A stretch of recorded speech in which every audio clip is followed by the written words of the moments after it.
Welcome back to 1 Hour with Alibaba Studio, and tonight we are honored to have Mr. Howard and Ms. Sally Steven. Yes, I think we should continue on what we discussed on the what would an insurance company do in that case like that.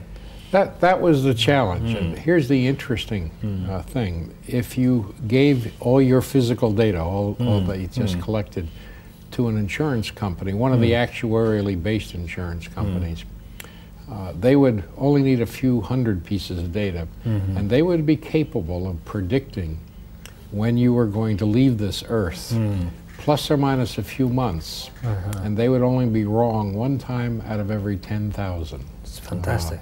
Now, we don't want to know that. Yeah, but the reality is the accuracy of insurance company rates is 4 decimal points accurate. So it's not used that way, but that's the degree of accuracy.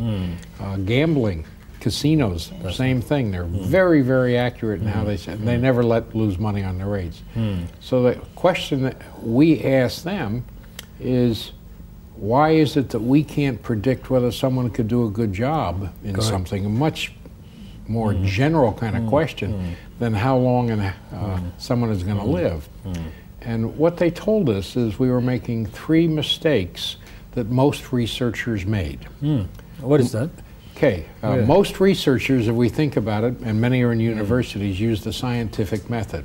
Right. And the purpose of the research is to understand why something works. So you're researching the present and trying to prove a theory. If you're trying to predict the future, those techniques don't work. And what they told us is the first mistake you make is you start with a theory. And the theory is better than the last one it replaced, but we know for sure it's going to be replaced by a better one with more research and so forth. So it's too crude, too broad, and it hides important issues. The second mistake you make is setting up a hypothesis, which is the proper scientific method. You establish your theory, you set your hypothesis, and then you test it. They said the difficulty is the hypothesis produces something called a self-fulfilling prophecy. And the reason for a researcher is if you do your research and find nothing, it doesn't get published, you get no reward. So your bias is very, very strong. Toward getting something done. Yes. Today, and we have not seen that much television in the 2 days we've been here, but in many parts of the world now you have pharmaceutical companies doing advertising.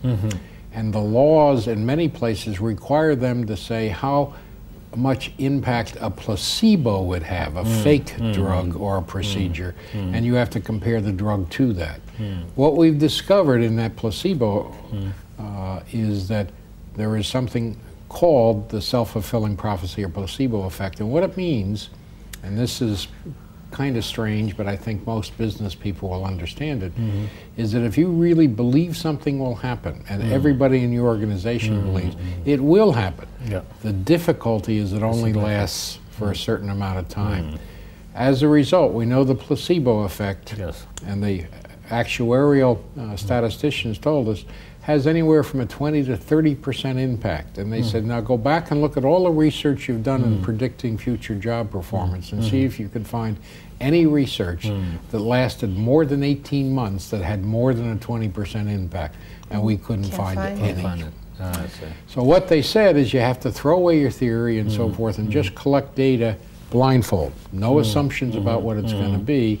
And if you get a large enough database, and we now have a database of 300,000 people that we have been tracking for 35 years, like an insurance company has data with it, you will find the little minute things that make a difference. And for example, if we talked about something near and dear to my heart, having a heart attack, 40 years ago, all they knew was weight, sugar, and stress were related to heart attacks. That's all we knew. Today we know there's about 40 different things that were found from the insurance company data. Because they tracked it over time. So that's basically what we have done too. We have followed and seen the difference between how people who succeed, what skills they have, are different from those who fail. So if you understand why people fail, you can prevent that and look at how they can succeed. I see, and that's how it goes.